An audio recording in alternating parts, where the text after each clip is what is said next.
What up, Scoobs? Dre here. Alex here. And, it's finally time. And by time, I don't even mean like the past few months. I mean, it's been the past 10 years. We've been waiting for this, building up for this. It's time for us to give you our review of Avengers Infinity War. It's a mixture of anguish, excitement, devastation. But ultimately, I feel like what needed to happen happened. Yeah, quick general thoughts before we get into spoilers. First, I think that we should just first warn everyone that this is a major spoiler alert. If you haven't seen the film, turn it off. Just turn it off now. Well, we'll get there. But first, we'll just give our initial feelings. I don't think we should even give feelings. No, feelings will give it away. You're right. Yes. Because you're like, oh, I didn't like it. No. If you haven't seen it, turn it off. Spoilers. I think that you should just not even watch the review. Cue the spoiler alert. Watch it first.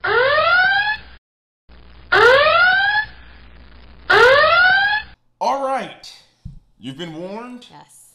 Let's get into this thing. How did you feel about this movie? I think that the movie was really good. Well, good is an understatement. The movie was great. It was great. I was obviously sad. I cried at certain points, but like I said, what needed to happen happened. I felt like there was a major payoff, and it's just setting everything up for Infinity War Gauntlet, even though that's technically not what the name is. But technically. we know what it's gonna be. Yeah. There were so many moments in this movie where I was like, oh my God, no, is this happening? But then again, it was pretty straightforward. Like? Oh, okay. I didn't know we were getting into No, let's get into it. Oh, okay. I thought we were just giving our overall emotions. Okay. We were, but I'm like, I want to hear what you got to say. All right. Yeah, you get me all hyped up. Okay, so first, it started off with Loki just dying. Come on. I thought that he was going to play a more crucial role in this. I thought it was going to be, is he, isn't he?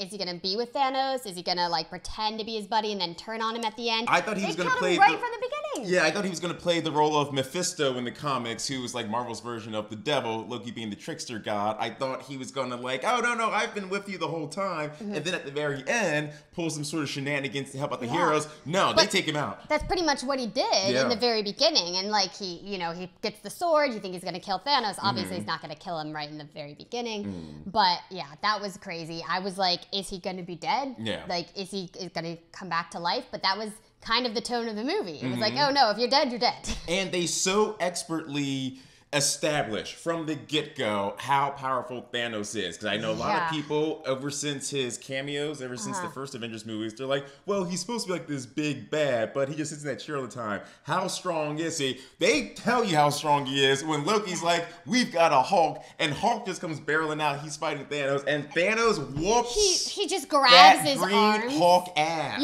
You see Hulk oh my God. His face is no one's ever done this before. Not only do the Infinity Stones give him all these powers, but he just has stones. Insane strength. Yeah. I didn't even realize he was that big. When you see him grabbing Thor by the head, that was when it was oh shit. He's as big as the Hulk, just walking around. And I love that scene where Hulk's just getting a few good licks, and one of the children of Thanos is about to step in and stop him. And then the other child is let Master have his fun. Yeah, and because that just tells you right there, oh, he's taking punches from the Hulk to the face, and that's fun for him. How strong is this guy? Yeah, that was crazy. And then also, I mean, I'm kind of skipping ahead. But we jump around. Okay, jump around. We don't need chronological order. You should only watch this if you've seen the movie. Okay, when we talked about the power of Thanos, when he got that reality stone, that was a huge twist for me. I would say that was one of the biggest shocks. Whenever he was in what was it? The Collector's Nowhere. Yes, Nowhere. He was in Nowhere. Nowhere at the Collector's Collection. Yeah, and Gamora, we thought Gamora killed him, which obviously I knew that he wasn't dead, but I thought he was going to be I'm faking I thought he was going to pop up. Yeah, I thought he was going to be psych, but actually... Psych! But actually, the whole reality was just twisted, and he had already had the reality stone. That was the bubbles. And that right there, had the bubbles. Yeah, where she's makes Star-Lord kill her because she has a secret that Thanos needs to know. Yeah. And Peter Quill summons his inner strength, and he would have killed her. I was proud of him. And I love how Thanos all right, let me say how good the script is, because even in the scene you just described, I remember for a split second being irritated with that scene, because I was like, well, that's bad writing, because Thanos can teleport, which means he should have gotten to the Collector's place hours ago before the Guardians got there. Once she said I was like, Got me again, Russos. You guys know what you're doing. Got me again, Russos. He's like, yeah, it was pretty much just all a scam. And then on top of that, to double down with the fact that that scene where Thanos does come off like a dad when he's talking to Gamora and he meets the boyfriend for the first time. He's like, oh, the boyfriend. He's like, I don't think he has it in him. You ask too much of him. And then Thanos finally does it. He's like, huh. I like him. I'm like, it's like such an evil dad moment. But it's like we said with Marvel, they're so good at writing their villains because they always make you see a point. They've gotten good. Well, I would say since Black Panther. I would say since Homecoming, Michael Keaton. Okay, true. Yes. Because Michael Keaton, Hela, Killmonger, and Thanos. Yeah. Man, all great villains. But yeah, so I think that you see this humanity in Thanos. You can kind of see where he's coming from. But when they go back in time and show the scene where he kind of collected Gamora as his daughter, my heart kind of went out for her. And like when she starts, like all the people being massacred and you hear the screams and she starts to look. And like, again, like it so confuses your brain, his sort of emotional state, because evil despot would have just been like, look at all this murder. You need to toughen up. But as she starts, he's like, no, pay attention, little one. And like he's actually tending to her. Like it kind of made me be like, oh, Thanos. And on that point, again, we're jumping all over the place. I understood, again, like with Hela, Killmonger, and Michael Keaton, I kind of got where Thanos was coming from. It was very similar to Sam Jackson's character in Kingsman, where it's like the population is too big. The planet has too many people and not enough resources. Thanos is like, look, we talk about Gamora's planet. He's like, once I killed half your race, they lived in prosperity to this day. You're welcome. But, okay, see, I can see that perspective, but it's not Thanos' job. The universe has to naturally balance itself out. And if the universe is going to end, okay, maybe that's how it's supposed to go. It is not Thanos'. No one has the right to decide who's going to live or die. But he would argue, and he does argue in the movie, he's the only one with the vision and the know-how to see what needs to be done and the fortitude to act upon it. There's plenty of people who have saw it from his perspective and have tried to act upon it. I mean, look at Red Skull. Sure. But it didn't happen. Exactly, because he was stopped, which to Thanos' point, as he says, he's the only one that can save this universe because he's the only villain that actually succeeds in his plan. Or the Avengers are the only ones who can save the universe because they're going to come back for Thanos in Gauntlet. All right, well, we'll get to that. All right, so if we're getting to favorite scenes, I think one of the best of the movies is when Thor crashes onto the Guardians of the Galaxy ship. Yes. And that's the scene they showed at Comic-Con. Yeah. Wipers! Yes. And just, Star-Lord is just so insecure the whole time. I forgot about the insult. Yes. Whenever he's like, oh yeah, this is my voice. So it's just a deeper voice. Yeah. And then they're like, this is a man with perfect muscles. And it looks like a combination between a pirate and an angel. Yeah. And then Chris Pratt says something to the effect, he's like, well, I'm in really good shape. I have muscles. They're like, you're one sandwich away from being fat, Quill. They start fat shaming Star-Lord. And then he's like, okay, all right, I guess I'll take that into account. Like I'll get a Bowflex. Oh my God, I just love Star-Lord. He's so good. And having both of them together, Thor and Star-Lord, is just like two brawny dudes that are like kind of trying to be the bigger bro. And the meta-ness of Andy Dwyer, Parks and Rec, Chris Pratt being fat. Yes. It's so meta. I loved it. It's perfect. You love their dynamic. I loved that. My favorite dynamic in the movie was the relationship, and I called it beforehand, of the Mustache Bros. I love seeing Tony Stark and Robert Downey Jr. I mean... All right. And Doctor Strange. And Doctor Strange just be smug and shitty towards not only each other but everybody, because they're pretty much the same character, except one's a master of technology, one's a master of magic, but they're the same character. No, I loved whenever Doctor Strange just straight up was like, okay, douchebag. Yeah. I was like, yes, he said it. Like within the first initial meeting, just calls him a douchebag. But like the irony. No one ever calls Tony on his crap. Right. But then the irony of it all. He's like, also a douchebag. So good. And then you brought something to my attention that I didn't even notice or compute in my brain when the Hulk, or when Bruce Banner could not get the Hulk She didn't pick up on this. You want to share with the people? I want to know if other women picked up on this, because I did not. And like, yeah, Scoobs, let us know in the comments if you got when Hulk couldn't Hulk out. That was a impotency joke. Yeah, he can't get it up. I still don't believe if that's necessarily what they were trying to get. It absolutely was, because the first time he can't do it is when he's with Tony, and Tony's like, "Are you okay? Do you need any help?" He's like, "No, just stop talking to me. I just need to concentrate for a little bit." That's like what guys say when they drink too much and, things happen. Like, that is totally a superhero version of, I can't get it up. Okay, well, I did not pick up on that at all, and I would like to know if, like, the women watching this, did you get that joke? Because that totally just went over my head. I just thought of it as like, oh, Hulk got beat up really bad and he's scared. He doesn't want to come out now. Well, it was that too. But I love the fact that they renamed the Winter Soldier the White Wolf. That was a nice little nod to the end credit scene in Black Panther. Bringing him to Wakanda. They bring Vision to Wakanda after the children of Thanos, Corvus Glaive, and Proxima Midnight tracked them down, in Europe. Also, I think it was in Stockholm? Wherever they were. Those lovers. Yes. Yeah.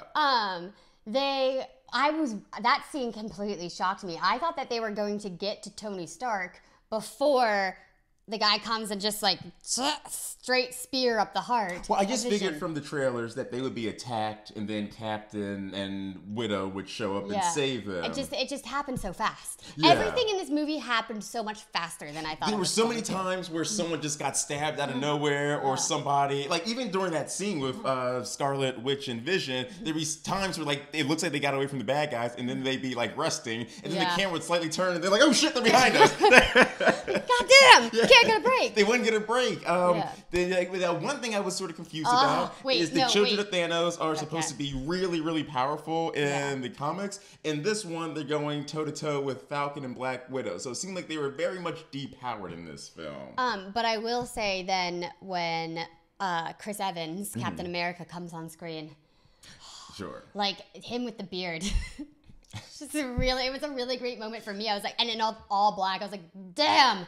She enjoyed Dark Captain America, or Nomad, as he's known. This is my favorite. Yes, Nomad is my favorite version of Captain America. I was like, oh, okay. I know it's a little off topic, like we were way off topic. What do you say to me when I start going on about Jennifer Lawrence? Okay, okay, I know I'm being on right now, but I was like, oh my god, I was hitting my friend in the theater like, because usually Star-Lord is my favorite, but. Okay. All right. Yeah. Now that I'm honestly really embarrassed about that grunt. That out the way. Okay. I'm sorry. So they all wind up in Wakanda eventually. Bruce Banner finds Tony Stark's cell phone that Captain America gave him at the end of Civil War. Said, if you ever need me, call me. Tony's reluctant at first. He, Spider-Man, and Doctor Strange get... Doctor Strange gets kidnapped. Tony and Spider-Man. They're completely separated. Their two crews don't meet up the whole film. Which I didn't expect. And I like the separate missions. I like the fact that you had like basically 3 different story arcs that ultimately converge. You had the Guardian story. You had the Stark Spider-Man story. You had the Wakanda story. I guess 4 if you count Thor going to get his hammer. Yeah. From the the Dwarf King, played by Peter Dinklage. But I like the twist because he wasn't small. Yeah, he's a dwarf, but he's ginormous. He's a giant dwarf. Like, very cool to give Peter Dinklage a moment like that in real life. Such great lines in this film, like where Dinklage tells him to Thor, "Is like, you have to hold the forge open, but it'll kill you." Thor's like, "Only if I die." Now, one thing you mentioned Red Skull previously, but I love the fact that we haven't seen Red Skull since Captain America: The First Avenger.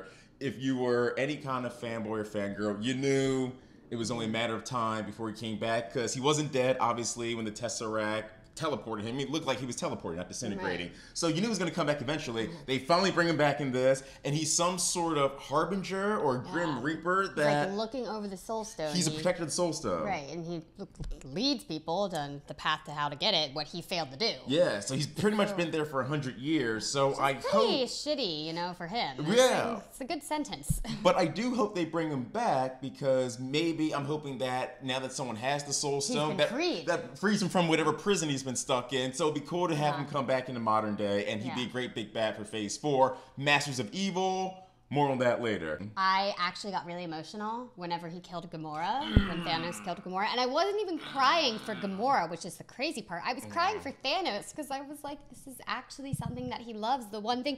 And I love that Gamora has no idea. Yeah. She's just like, you love nothing. You can't get what you want. The audience And we're knew. like, Gamora, he loves you. No. Alex is like, she's talking about you, stupid. Yeah. And then, he killed her. And I was thinking, okay, maybe now that he killed her and he has the Soul Stone, the thing is that since the Soul Stone recognizes that he could kill her, like she'll come back to life. Or he could resurrect her with the Soul Stone. But again, I'm like, shit, this movie, it's just straightforward. She's dead. She did. And I was saying to you before we she started. Did. Yeah. One of the things that surprised me most about this movie before we started were the lack of surprises. I'm thinking before we went into this, Silver Surfer's going to show up, or they're going to use the time stone in the last 10 minutes to save everybody, or there's going to be like some sort of crazy twist. Some crazy twist. No. There was no twist. Just Thanos snapped his fingers. It's the superhero version of Kill Bill, where they tell you at the beginning what the point of the movie is, and they execute that point at the end. He said, I'm going to snap my fingers and kill half the universe. By the end of the movie, he snaps his fingers and kills half the universe. Yeah, okay, but we're getting ahead of ourselves again. And then we have the fight scene on Titan, where Thanos comes, he sees Doctor Strange just sitting there, and he thinks it's just him and Doctor Strange. And then Doctor Strange is like, oh, but we. Thanos goes, we? Yeah. And so that scene, I thought that Tony Stark was going to die, of course. Tony gets stabbed. Yeah. And that's the scene famously from the trailers where he throws a moon like a softball at our heroes. Yeah, and so I thought to myself, I was ready to accept it. I was crying. I was like, okay, this is it. It's great. I was with you as far as like when he was stabbed. I thought he was dying. Yeah. Like a part of me was like, it's time. Yeah. I'm okay with this. Yeah, and then freaking Doctor Strange has to give him the time stone. Because in the scene before Thanos shows up, he's doing like this tweaking out thing, like he's in this time stone trance. And then they're basically saying, what was that? And he's saying, I've looked at 14 million possibilities of this fight. Tony's like, did we win any of them? How many did they win, Keller? One. Just one. Just one. And so, at first, I thought, oh, maybe Doctor Strange has a heart and he's just he's saving. No, he's also a douchebag, like you pointed out. No.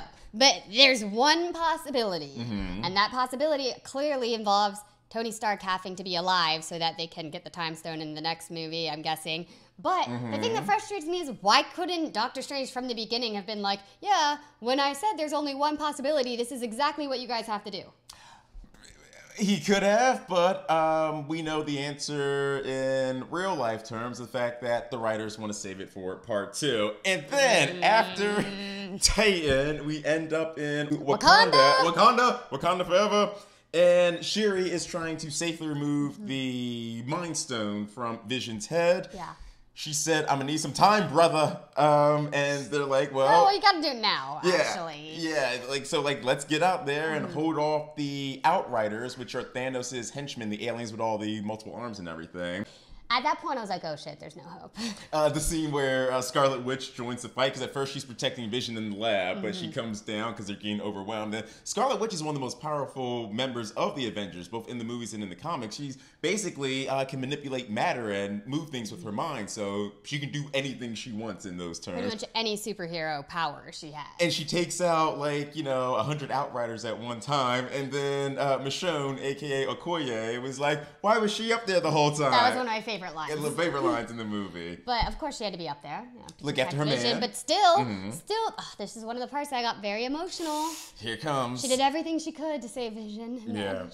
I think I cried the most at that. The love scene got me. I felt like you. I was like, oh. Yeah, the emotional stuff got me in the heart because she had to kill Vision to get the Infinity Stone to destroy it for no reason. The only reason I was okay is because I know that Vision has been destroyed and rebuilt hundreds of times in the comics. I'm like, he's fine. Again, a good villain is someone that you connect with. You feel their story. I kind of liked Thanos because I didn't see him as a mustache twirling, I want to just kill people for fun type of villain. He had a point, he had a plan, and ultimately I feel as though he was almost kind of benevolent. He didn't kill people if he didn't have to. Even when he turns the Guardians to blocks, or even when he freezes Star-Lord and the Guardians when he's fighting them on Titan, he could have turned everyone into salt. I mean, but he's just smacking them away. He killed Loki. He didn't have to kill Loki. He gave Loki a number of chances, and Loki kept dicking around. He's like, you failed failed twice. He even makes that joke. He's like, failure's experience. And then you tried to kill me after I was going to give you a second chance. You gotta die. Yeah, I guess. Come on. He brought that on himself. All right, fine. I will say I do like that Thanos actually completed his mission. Yeah. It's exciting when a villain actually, does what they set out to do. Great call. And then he actually is peaceful. Yes. Yeah, and he's just like, okay, my work here is done. Like, we went to see it with our friend Tim, and at the end, he was like, it almost ends like an indie movie or a French New Wave film where, like, this old man is sitting on a porch in the country on a rocking chair just watching the sunset. And also, I liked that Thanos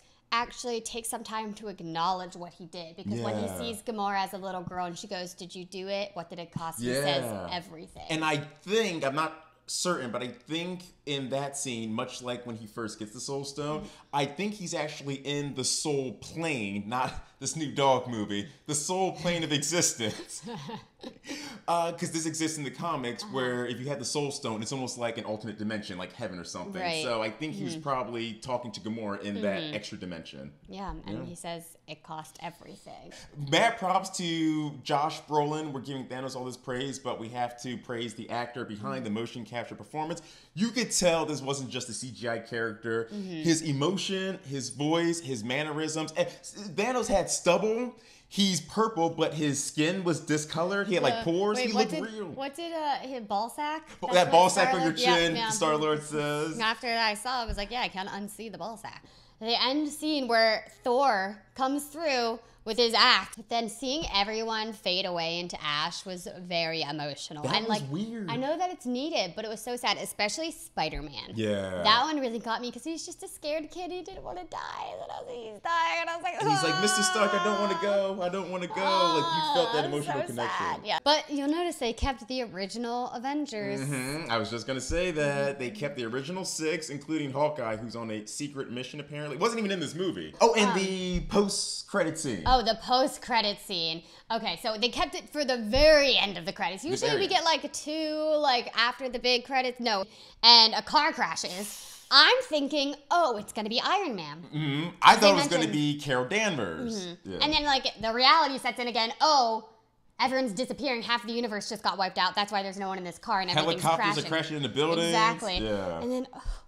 I love this. I love this. This is definitely one of my favorite end credit scenes. I'll let you finish. Go ahead, Okay, Kelly. well, I'm just, Nick Fury is fading into dust. After Kobe smolders, Maria Hill, she fades away first. Yeah. And then, like, Sam Jackson, Yeah. motherfucker. And then just, you see right before he fades, he presses the call button on what is some sort of pager. He is like a pimped out pager, which is beautiful because the Pager movie... reaches Captain Marvel. Ah! Which gave me a little bit of hope after all the depression I had just felt. And that movie takes place in the 90s, so it makes sense. I'm guessing that's probably the last time he saw Captain Marvel in the 90s, which is why he saw the pager. Which also brings up the question, where the hell was Captain Marvel the whole time? I hope they explain that. She's probably out in outer space dealing with the Kree-Skrull War, but yeah. Yeah, like, were there no alerts like ding, ding, ding in space? So, at the end of the day, love this. Cannot wait to 1 year from now. Only 1 year. Only 1 year when we get goodness. to see part 2. They shot them back to back, $1 billion between 2 movies, and you know what? Worth it. And we're all in this together, Scoobs. That's right. We're going through the fields together. That's right. As always, make sure to like, subscribe. Hey! Hit that bell for alerts of new episodes. And make sure to leave your comments. Like we said, favorite moments, what you think will happen in part 2, what you think the title will be. We want to hear from you. And as always, please share this so we can keep growing the Scooby Gang. Please do all that. All right, guys. Thanks for stopping by and checking us out. Until next time, I've been Dre. And I'm Alex. Stay groovy, Scoobies.